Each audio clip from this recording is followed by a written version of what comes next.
आप सबको जय मसीह की। सुबह के समय हम एक वचन अध्ययन करेंगे जो पहले पत्रस के 3 अध्याय के 9वें वचन से है।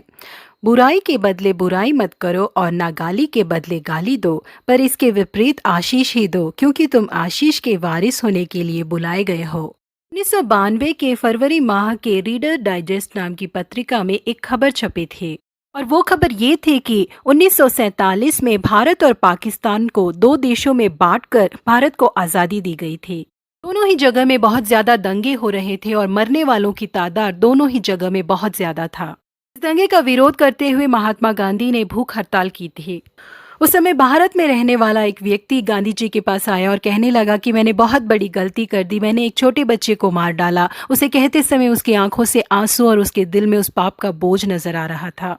केवल इतना ही नहीं, उस व्यक्ति ने कहा कि मैंने उस छोटे बच्चे के सिर को दीवार पर मारकर उसे मार डाला।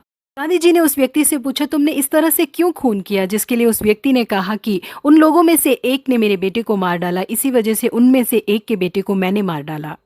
गांधी जी ने उस व्यक्ति से कहा कि नरक से अपने आप को बचाने के लिए तुम्हारे पास एक ही रास्ता है। इस दंगे में जो बच्चे अनाथ हो गए हैं, उन बच्चों को तुम ढूंढो। उनमें से एक बच्चे को तुम गोद लेकर उसकी परवरिश करो, लेकिन एक बात याद रखना कि वो बच्चा एक मुसलमान बच्चा ही होना चाहिए।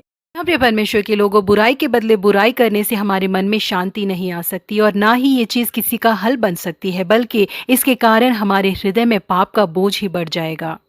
यूसुफ के भाइयों ने यूसुफ से नफरत की, हमेशा उससे ईर्ष्या करते थे। वो यूसुफ ने जिन सपनों को देखा था, उस सपनों के कारण उससे बेहद ज्यादा नफरत करने लगे थे। वो जब उन्होंने यूसुफ को देखा तो कहा कि हम इसे मार डालेंगे और फिर देखते हैं कि इसके स्वप्न कैसे पूरे होते हैं।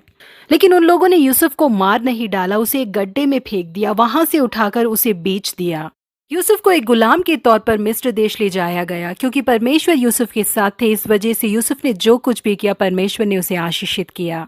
पोतीबार के घर में यूसुफ को सारी संपत्ति के ऊपर अधिकारी ठहराया गया। भले ही जो गलती उसने नहीं की थी उसके लिए उसे जेल जाना पड़ा, लेकिन परमेश्वर ने उसे वहां से छुड़ाकर पूरे मिस्र देश में बहुत बड़े अधिकारी के रूप में खड़ा किया। फिरौन के पास जितनी ताकतें थी, वो सारी ताकतें यूसुफ को दी गई थी। उस समय बहुत बड़ा अकाल आया हुआ था, लेकिन परमेश्वर ने यूसुफ को जो ज्ञान दिया था, उसके कारण केवल मिस्र देश में ही अनाज बचा था। इसके बारे में जानते ही याकूब ने अपने बेटों को मिस्र देश अनाज लेने के लिए भेजा। यूसुफ के भाई जब मिस्र देश आए तो यूसुफ ने उनसे बदला नहीं लिया, उनके साथ अच्छा व्यवहार किया, उन्हें भोजन खिलाया और उन्हें अनाज देकर भेजा। बाद उन्होंने अपने आप को अपने भाइयों के ऊपर प्रकट किया और अपने भाइयों को और अपने पिता को मिस्र देश बुलवाकर उनका पालन पोषण किया। याकूब की मृत्यु के बाद यूसुफ के सारे भाई घबराने लगे। उन्हें लगा कि शायद यूसुफ अब हमसे बदला लेगा।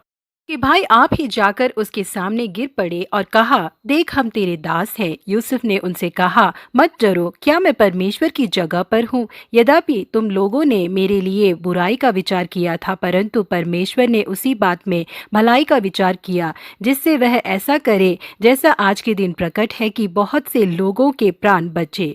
इसीलिए अब मत डरो, मैं तुम्हारा और तुम्हारे बाल बच्चों का पालन पोषण करता रहूंगा। इस प्रकार उसने उनको समझा बुझा कर शांति दी। यहाँ पे परमेश्वर के लोगों, यूसुफ के इसी गुण को परमेश्वर हमसे चाहते हैं, इसलिए नफरत को भूलकर लोगों की बुराई के बदले उनसे भलाई को हम करें। यूसुफ ने जिन ऊंचाइयों के बारे में नहीं सोचा था, वहां उन्हें पहुंचाने वाले परमेश्वर हमें भी ऊंचाइयों के शिखर पे ले जाएंगे। हमारे सताने वालों के सामने वो हमारे लिए एक मेज तैयार करेंगे। प्रभु आप सबों को आशीषित करे। Have a blessed month ahead.